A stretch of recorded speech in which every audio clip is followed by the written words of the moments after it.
তো গাইস আজকে আমরা চলে এসেছি এতটা ইমোশনাল একটা ওয়াজ নিয়ে, যে ওয়াজটা তোমরা শুনলে গাইস তোমাদের বুকের ব্যথা কিন্তু গাইস মাথায় চলে আসবে। একদমই তাই। আর চোখের জল তোমরা সিরিয়াসলি কেউ ধরে রাখতে পারবে না। অবশ্যই গাইস, যারা হয়তো এরকম খুব পাষাণ হয় না অনেকে, তারাও নিজেদের চোখের জল আজকে বের করবে এই ভিডিওর মধ্যে। সত্যি এই ভিডিওটা এতটা ইমোশনাল হতে চলেছে না গাইস, একটা কথা বলো না, বুকের ব্যথা মাথায় চলে আসবে, তার মানে বুঝেই নাও কতটা ইমোশনাল হতে চলেছে আজকের ভিডিওটা। একদমই তাই। তো চলো আজকে সবার প্রথমে তোমাদেরকে টাইটেলটা জানিয়ে নিই।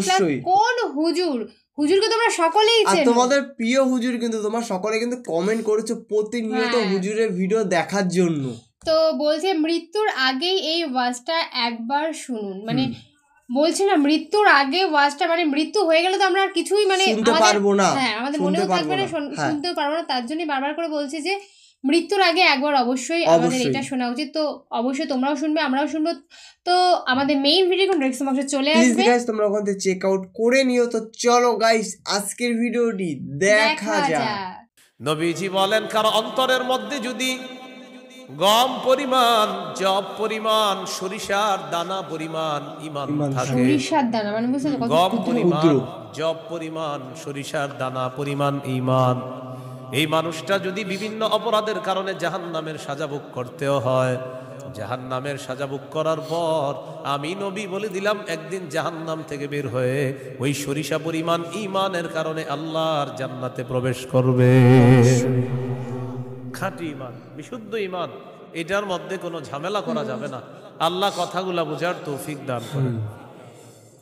দোকানের শাটারটা লাগাইতেছেন, অর্ধেক শাটার আপনি নিছেন, মুয়াজ্জিন মসজিদের মধ্যে বলে কদ কামাতিস সালাহ, কদ কামাতিস সালাহ, নামাজ দাঁড়ায় গেছে, নামাজ দাঁড়িয়ে গেছে। এই টাইমে কাস্টমার এসে কয় 10,000 টাকার সদায় লাগবে, টেনশনে পড়ে গেলেন, নামাজ 10,000, নামাজ 10,000, নামাজ 10,000, পুরাই টেনশনে আছে। আল্লাহ তাআলা বলেন সম্পদ যেন তোমাদেরকে আল্লাহর থেকে দূরে সরায় না দেয়। নামাজ দাঁড়িয়ে গেছে, আপনি শাটারও লাগাইতেছেন নামাজে যাওয়ার জন্য, আল্লাহ তাআলা বলেন এই শোনো, সম্পদ যেন আল্লাহর থেকে দূরে সরায় না দেয়। কাস্টমার কয় 10,000, মুয়াজ্জিন কয় কদ কামাতিস সালাহ, টেনশনে পড়ে গেছে, কি করব? সূরা তাহার 132 নম্বর আয়াতে আল্লাহ বলেন লা নাসআলুকা রিজকা নাহনু নারযুকুকা, নবী আপনার কাছে আমি রিজিক চাই না, আমি আপনারে রিজিক দেই। পরিবারকে নামাজের কথা বলেন, নিজে নামাজ পড়েন। নামাজের পর আল্লাহ তাআলা রিজিকের কথা কেন বললেন? কারণ রিজিকের টেনশনে মানুষ নামাজ থেকে দূরে থাকে। আল্লাহ বলেন বান্দা তুমি নামাজে যাও, আমি তোমার থেকে রিজিক চাই না, আমি আল্লাহ তোমাকে রিজিক দিয়ে দেই। আল্লাহ তাআলা বলেন ইন কানা আবাউকুম, যদি তোমাদের মা বাবা, ওয়া আবনাউকুম, যদি তোমাদের সন্তান, ওয়া ইখওয়ানুকুম, যদি তোমাদের ভাই বোন, ওয়া আজওয়াজুকুম, যদি তোমাদের বিবি, ওয়া আশিরাতুকুম, যদি তোমাদের পরিবার আত্মীয় স্বজন, ওয়া আমওয়ালুন ইখতারাফতুমুহা, যদি তোমাদের উপার্জিত সম্পদ, ওয়া তিজারাতুন তাখশাউনা কাসাদাহা, তোমাদের ব্যবসা, যেই ব্যবসায় লস হওয়ার টেনশনে থাকো, ওয়া মাসাকিনু তারদাউনাহা, যে বাসস্থান তোমরা অনেক ভালোবাসো, আহাব্বা ইলাইকুম মিনাল্লাহ ওয়া রাসূলিহি ওয়া জিহাদিন ফি সাবিলি, আল্লাহ তাআলা বলেন এই 8টা জিনিস যদি আল্লাহ এবং তার রাসূল চাইতে তোমাদের কাছে বেশি প্রিয় হয়, ফাতারাব্বাসু, অপেক্ষা করো, হাত্তা ইয়াতি আল্লাহু বিআমরি, আল্লাহ তাআলা গজব নিয়ে আসার অপেক্ষা করো। বলি নাউযুবিল্লাহ। কি শিখলাম? এই 8 জিনিসের প্রতি আমাদের মহব্বত আছে বেশি। আল্লাহ বলেন এইগুলা যদি আল্লাহর চেয়ে বেশি মহব্বতের হয়, নবীর চেয়ে বেশি মহব্বতের হয়, তাহলে গজবের অপেক্ষা থাকো। তাহলে কি শিখলাম?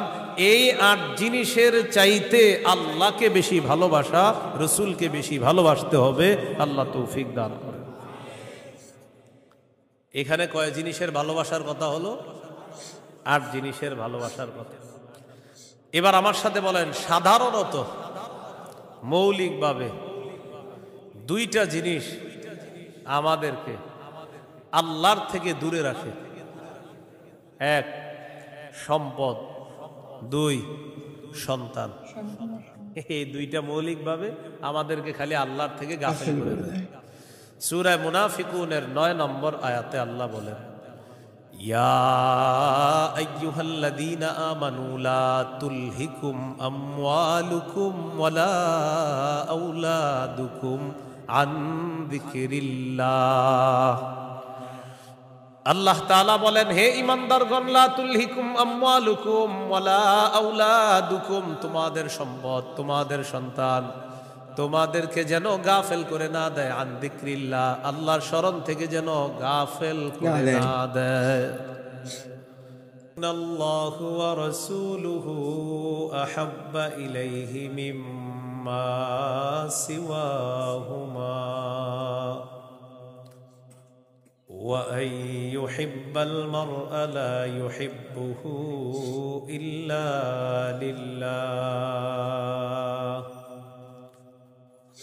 وأن يكره أن يعود في الكفر كما يكره أن يقذف في النار أو كما قال عليه الصلاة والسلام. اللهم صل على محمد وعلى آل محمد كما صليت على إبراهيم وعلى آل إبراهيم إنك حميد مجيد. اللهم بارك على محمد وعلى آل محمد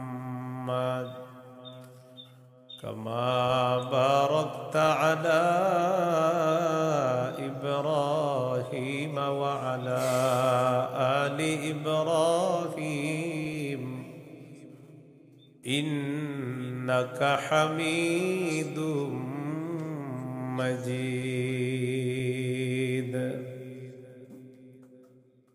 اللهم إني أعوذ بك من شر لساني ومن شر سمعي ومن شر بصري ومن شر مني. ভাই বক্সের আওয়াজ কমান, ভাই বক্সের আওয়াজ কমান, বক্সের আওয়াজ কমান। জামিয়া মুহাম্মাদিয়া ইমদাদুল উলুম মাদ্রাসা গাজীপুর, রওজাতুস সালিহাত মহিলা মাদ্রাসা গাজীপুরের উদ্যোগে হাফেজ ছাত্রদের পাগড়ি প্রদান উপলক্ষে ষষ্ঠ বার্ষিক ইসলামী মহাসম্মেলনের গুরুত্বপূর্ণ আলোচনা পেশ করবেন আল্লামা মুফতি মিজানুর রহমান সাঈদ, প্রতিষ্ঠাতা পরিচালক শায়েখ Zakaria Islamic research centre Dhaka, প্রধান পৃষ্ঠপোষক অত্র জামিয়া। আল্লামা মুফতি আজিম উদ্দিন দামাত বরকাতুহুমুল আলিয়া, শাইখুল হাদিস জামিয়া নূরিয়া কামরাঙ্গীরচর ঢাকা। গুরুত্বপূর্ণ আলোচনা করবেন মাওলানা হাফিজুর রহমান সিদ্দিক কুয়াকাটা, মোহতামিম জামিয়া তালিমিয়া মাদ্রাসা আদর্শনগর ঢাকা। মুফতি আব্দুল হালিম মুফাসসিরে কোরআন খুলনা, মুফতি উবাইদুল্লাহ বিন সাঈদ ইমাম ও খতিব বাইমাইল কেন্দ্রীয় জামে মসজিদ কোনাবাড়ি গাজীপুর। উপস্থিত হজরত উলামায়ে কেরাম, মুসলমান ভাইয়েরা, আল্লাহ তাআলার দরবারে শুকরিয়া আদায় করছি। ভাই আওয়াজ বাড়ায়েন না, এক তো বক্সের আওয়াজ কমানোর পরে মাইক বাড়াইছেন, আবার বাড়ায়েন না, বাড়ায়েন না, কমান আওয়াজ, কমান কমান, পরে বাড়ায়েন, আমার সময় যত পারেন কমান, আরো কমায় দেবেন। হ্যাঁ, উপস্থিত হজরত, ঠিক আছে এবার, উপস্থিত হজরত উলামায়ে কেরাম, মুসলমান ভাইয়েরা, আল্লাহ তাআলার দরবারে শুকরিয়া আদায় করছি। আল্লাহ আমাদেরকে এই মাহফিলে উপস্থিত হওয়ার তৌফিক দান করেছেন, বলি আলহামদুলিল্লাহ।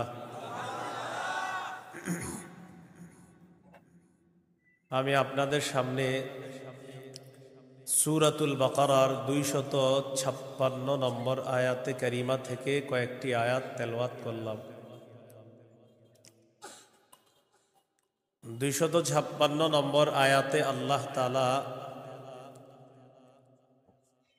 দ্বীনের ব্যাপারে আমাদেরকে দিক নির্দেশনা দিয়েছেন। লা ইকরাহা ফিদ্দীন, দ্বীন গ্রহণ করার ক্ষেত্রে জোর করা যাবে না। কাউকে দ্বীন গ্রহণ করার ক্ষেত্রে, ইসলাম গ্রহণ করার ক্ষেত্রে জোর করা যাবে না। তবে ইসলামের দাওয়াত দেওয়া যাবে, ইসলামের সৌন্দর্যতা তাদের সামনে পেশ করা যাবে। সূরা আলী ইমরানের 19 নম্বর আয়াতে আল্লাহ বলেন, ইন্নাদ-দীনা ইনদাল্লাহিল ইসলাম, নিশ্চয়ই দ্বীন আল্লাহর কাছে ইসলাম। এটা হলো আয়াতের অনুবাদ। নিশ্চয়ই দ্বীন আল্লাহর কাছে ইসলাম, মানে আল্লাহর কাছে একমাত্র দ্বীন হলো ইসলাম। সূরা আলী ইমরানের 85 নম্বর আয়াতে আল্লাহ বলেন, ওয়ামান ইয়াবতাগি গায়রাল ইসলামি দীনান ফালাই ইউকবালা মিন, যে ব্যক্তি ইসলাম ছাড়া অন্য কোনো দ্বীনকে গ্রহণ করে, অন্য কোনো কিছুকে দ্বীন হিসাবে গ্রহণ করে, ফালাই ইউকবালা মিন, এটা তার থেকে গ্রহণ করা হবে না। কেউ যদি ইসলাম ছাড়া অন্য কোনো কিছুকে দ্বীন হিসাবে গ্রহণ করে, এটা তার থেকে গ্রহণ করা হবে না, মানে ইসলাম ছাড়া অন্য কোনো দ্বীন গ্রহণযোগ্য না। এটা অন্যকে দাওয়াত দিয়ে বোঝানো যাবে। জাহিলি যুগের বন্ধা নারীরা, যাদের সন্তান হয় না, এই জাতীয় নারীরা মানত করলো, আমার যদি ছেলে হয় ছেলের ইহুদি বানাবো। নাউজুবিল্লাহ। কি বানাবে?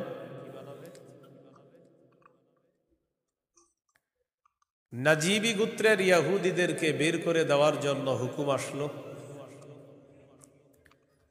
ইহুদিদের আত্মীয় স্বজন যারা আছে তারা চিন্তা করলো, আমাদের আত্মীয় স্বজন যারা, তাদেরকে মুসলমান বানায়া মদিনায় রেখে দিই।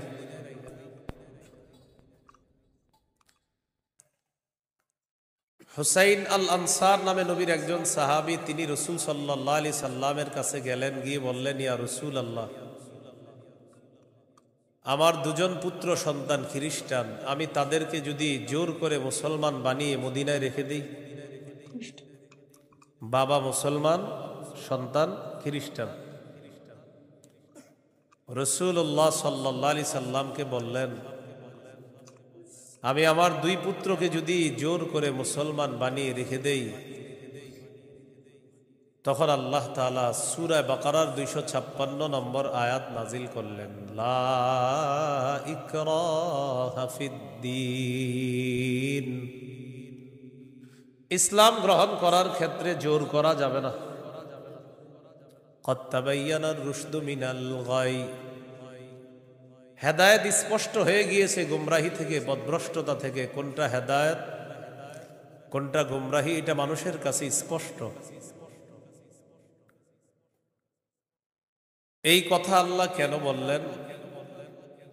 হেদায়েত মানুষের সামনে এখন স্পষ্ট, এখন যদি মানুষ গ্রহণ না করে, এটা তার হতভাগা হওয়ার লক্ষণ।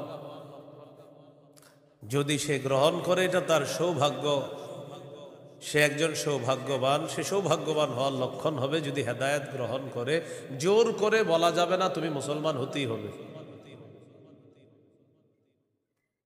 ফামান ইয়াকফুর বিত-তাগুতি ওয়া ইউমিন বিল্লাহ ফাকাদ ইসতামসাকা বিল উরওয়াতিল ওয়াসকা লা ইনফিসামা লাহা। হেদায়েত স্পষ্ট হয়ে যাওয়ার পরেও যারা তাগুতকে অস্বীকার করবে, আল্লাহকে যারা বিশ্বাস করবে, হেদায়েত আর গুমরাহি দুইটা স্পষ্ট হয়ে যাওয়ার পর যারা তাগুতকে অস্বীকার করবে তথা পথভ্রষ্টতাকে বর্জন করবে, ওয়া ইউমিন বিল্লাহ, আর যারা আল্লাহকে বিশ্বাস করবে, ফাকাদ ইসতামসাকা বিল উরওয়াতিল ওয়াসকা, সে এমন এক মজবুত হাতলকে আঁকড়ে ধরলো, লা ইনফিসামা লাহা, যেই মজবুত হাতল কখনো ছুটে যাওয়ার সম্ভাবনা নাই, এমন এক মজবুত হাতল যেই মজবুত হাতল তাকে জান্নাতে পৌঁছায় দেয়। এটা হলো তাওহীদ। বলেন এটা কি? তাওহীদ। তাগুত দ্বারা উদ্দেশ্য হলো যত সীমা লঙ্ঘনকারী আছে সবাই। আল্লাহ তাআলা বলেন ফামান ইয়াকফুর বিত-তাগুতি ওয়া ইউমিন বিল্লাহ, যারা তাগুতকে অস্বীকার করবে আর আল্লাহকে বিশ্বাস করবে, ফাকাদ ইসতামসাকা বিল উরওয়াতিল ওয়াসকা লা ইনফিসামা লাহা, তারা এমন এক মজবুত হাতল আঁকড়ে ধরলো যেটা ছুটে যাওয়ার সম্ভাবনা নাই, বিচ্ছিন্ন হওয়ার সম্ভাবনা নাই। এই মজবুত হাতলের নাম হলো তাওহীদ, আল্লাহর একত্ববাদ স্বীকার করা। তাওহীদের মৌলিক 4টি শর্ত। প্রিয় ভাইরা, কয় শর্ত? 1 নম্বর, আল্লাহ ছাড়া কোনো ইলাহ নাই এই বিশ্বাস নিয়ে মৃত্যুবরণ করা। 2 নম্বর, আল্লাহ ছাড়া কোনো ইলাহ নাই এই কথা মুখে বলবো, পাশাপাশি এই কথায় সামান্যতম সন্দেহ করা যাবে না। 3 নম্বর, আল্লাহ ছাড়া কোনো ইলাহ নাই মুখে বলার পাশাপাশি অন্তরে বিশ্বাস করা। 4 নম্বর, সবচাইতে বেশি আল্লাহকে ভালোবাসা। এই হলো তাওহীদের 4 শর্ত। তাওহীদের কয় শর্ত? 1 নম্বর, আল্লাহ ছাড়া কোনো ইলাহ নাই এই বিশ্বাস নিয়ে মৃত্যুবরণ করা। 2 নম্বর, আল্লাহ ছাড়া কোনো ইলাহ নাই এই কথায় সন্দেহ করা যাবে না। 3 নম্বর, আল্লাহ ছাড়া কোনো ইলাহ নাই এটা মুখে বলা, অন্তরে বিশ্বাস করা। 4 নম্বর, আল্লাহকে সবচেয়ে বেশি ভালোবাসা। এই হলো তাওহীদের 4 শর্ত। বাইরের মাইকের আওয়াজ আবার বাড়াইছেন, ঠিক না? ওইটা কমান, ওইটাও কমান। আপনি পরে বাড়ান, আমার বয়ানটা একটু কমান না, সমস্যা নেই। বুঝে না কিছু, মানে আমি এটা আপনার জন্য ভালো। আরো বুঝে না, এর কথা হলো ফাটাইতে হবো, বুঝতে হবো আমার মাইক এরকম এরকম। আমি তো বলছি না খারাপ, আমি বলছি খারাপ, আমি তো ভালোই বলছি। আমি বয়ান করতে সামনে দাওয়াত দিয়ে না, এত মাইক লাগাইলে। কিন্তু বারবার মাহফিলে বলি মাইক কম হবে, ওই মাহফিলে দাওয়াত অটোমেটিক পাবেন। বেশি মাহফিল মাইক হবে আর দাওয়াত পাবেন না, সোজা হিসেবে। আমার বয়ানে মাইক কম থাকতে হবে, এটা আমি আলাদা বিষয়। মাইক যত কম হবে, যদি আবেদন করেন যে হুজুর মাইক 2টা, তো দেখবেন আর দাওয়াত আগে দিব আপনাকে। মাইক বেশি লাগাবেন, আমার পাবেন না, সোজা হিসাব। মাইক কমাইতে হবে আমার, আমার বয়ানে কারো যেন কোনো ক্ষতি না হয়, মাথায় রাখবেন। তাওহীদের 4টা শর্ত। 1 নম্বর, আল্লাহ ছাড়া কোনো ইলাহ নাই এই বিশ্বাস নিয়ে মৃত্যুবরণ করা। 2 নম্বর, আল্লাহ ছাড়া কোনো ইলাহ নাই এই কথায় সামান্য সন্দেহ করা যাবে না। 3 নম্বর, আল্লাহ ছাড়া কোনো ইলাহ নাই এটা মুখেও বলা, অন্তরে বিশ্বাস করা। 4 নম্বর, আল্লাহকে সবচেয়ে বেশি ভালোবাসা। 1 নম্বর শর্ত, আল্লাহ ছাড়া ইলাহ নাই এই বিশ্বাস নিয়ে মৃত্যুবরণ করা। সহিহ বুখারীর 26 নম্বর হাদিস। এই হাদিসের বর্ণনাকারী উসমান রাদিয়াল্লাহু তাআলা তিনি বলেন, عن عثمان رضي الله تعالى عنه قال قال رسول الله صلى الله عليه وسلم من مات وهو يعلم أنه لا إله إلا الله دخل الجنة। নবীজি বলেন, কেউ যদি এই বিশ্বাস নিয়ে মারা যায় আল্লাহ ছাড়া কোনো ইলাহ নাই, আমি নবী বলে দিলাম দাখালাল জান্নাহ, সে জান্নাতে প্রবেশ করবে। সহিহ বুখারীর বর্ণনা 1237 নম্বর হাদিস, 1237। জিবরিল আমিন নবীর কাছে আসছে, আসার পর বললেন, বাশির উম্মাতাকা আন্নাহু মান মাতা মিন উম্মাতিক লা ইউশরিকু বিল্লাহি শাইআ দাখালাল জান্নাহ। জিবরিল আমিন আসছে, আসার পর বলে, ইয়া রাসূলুল্লাহ, আপনার উম্মতের মধ্যে যারা শিরিক না করে মারা যাবে, আল্লাহ তাআলা আমাকে পাঠিয়েছে আপনাকে বলার জন্য, শিরিক করা ছাড়া যারা মারা যাবে আপনি ওই উম্মতকে জান্নাতে প্রবেশের সুসংবাদ জানায়া দেন। বুঝে আসছেন সবার? তাহলে 1 নাম্বার, আল্লাহ ছাড়া কোনো ইলাহ নাই এই বিশ্বাস নিয়ে মৃত্যুবরণ করা। একদিন এক ফেরেশতা নবীজির কাছে আসছে।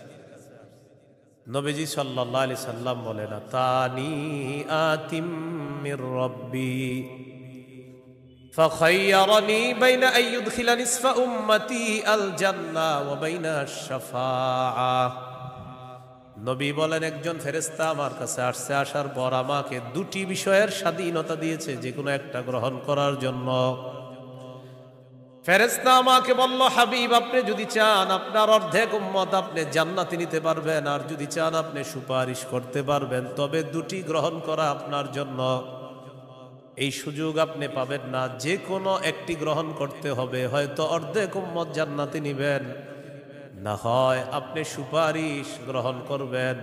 আমাদের নবী বলেন, ইখতারতুশ শাফাআ, আমি সুপারিশ করাটাই আল্লাহর থেকে গ্রহণ করে নিলাম। সত্যি গাইস, হুজুরের কথাগুলো কিন্তু সত্যি খুবই ইমোশনাল ছিল আর খুবই ভালো ছিল। যেই কথাগুলো শুনে কিন্তু গাইস আমাদের মনের ভিতরে কিন্তু সত্যি খুবই একটা অন্যরকম আবেগ কাজ করছে। একদম, হুজুর কিন্তু ভীষণ স্পষ্টবাদী, মানে এতগুলো কথা বললো, পুরো স্পষ্ট কথা, মানে কথা মানে স্পষ্ট সবাইকে বুঝিয়ে দিল যে কিভাবে কি করলে কি হয়। আর সত্যি হুজুরের কথা, মানে এই হুজুরের ওয়াজ শুনতে গাইস সত্যি খুবই ভালো লাগলো আমাদের। একদম, মানে শোনো, হুজুর সব হুজুরই প্রায় মানে আমার সবারই ভালো লাগে, কিন্তু পার্সোনালি কিছু কিছু হুজুর থাকে যাদের কথাগুলো, যাদের বয়ানগুলো ভীষণই ভালো হয়, আর স্পষ্ট ভাবে কিন্তু তারা বোঝায় আমাদেরকে যে ওয়াজগুলো তোমরা সত্যি মানে শেষে হুজুরের ওয়াজগুলো শুনবে। মানে কিছু কিছু হুজুরদের বলছি না সব হুজুর খারাপ বা সব হুজুর ভালো, এরকম কোনো কথা না। দু একটা হুজুর আছে তারা এত সুন্দরভাবে কথাগুলো বলে না গাইস, শুনলে পুরো মনের ভিতরে কিন্তু গাইস মনটা ঠান্ডা হয়ে যায়। মানে বোঝো তো, স্পষ্টবাদী যারা তাদের কথা শুনতে এমনিই ভালো লাগে। অবশ্যই। তো ভিডিওটা কেমন হলো সেটা তো অবশ্যই আমাদেরকে জানিও। আর সত্যি তোমাদের কিন্তু রিকমেন্ডের এত সুন্দর সুন্দর কমেন্ট করেছো এই হুজুরকে নিয়ে, আর এই হুজুরের ভিডিও দেখার জন্য তোমরা অনেকটা দিন ধরে গাইস আমাদের কাছে কমেন্ট করছিলে। তো অবশ্যই গাইস তোমরা কমেন্টে জানিও যে এই ভিডিওটি তোমাদের কেমন লাগলো, মানে তোমরা কতটা স্যাটিসফাই সেটা অবশ্যই আমাদেরকে জানিও, কারণ তোমাদের প্রতিটা রিকোয়েস্টের ভিডিও নিয়ে আমরা চলে আসি। তো তেমন করে তোমরা প্রতিনিয়ত আমাদের ভিডিওগুলোর কমেন্ট খুব ভালো ভালো করে কমেন্ট করে। আর আমরা সত্যি তোমাদের কমেন্টগুলো দেখে কিন্তু সত্যি গাইস আমাদের খুবই ভালো লাগে। মানে তোমরা এত সুন্দরভাবে গাইস আমাদেরকে মানে ভালোবাসা দিচ্ছ, এত সুন্দর সুন্দর কমেন্ট করছো, তার জন্য গাইস সত্যি তোমাদেরকে অসংখ্য ধন্যবাদ। একদম, তো প্রতিনিয়ত তোমরা বেশি বেশি করে কমেন্ট করো, আমরা তোমাদের মানে তোমাদের জন্য সেই ভিডিওগুলো নিয়ে চলে আসবো। অবশ্যই। চলো গাইস আজকের মতন এখানেই, টাটা।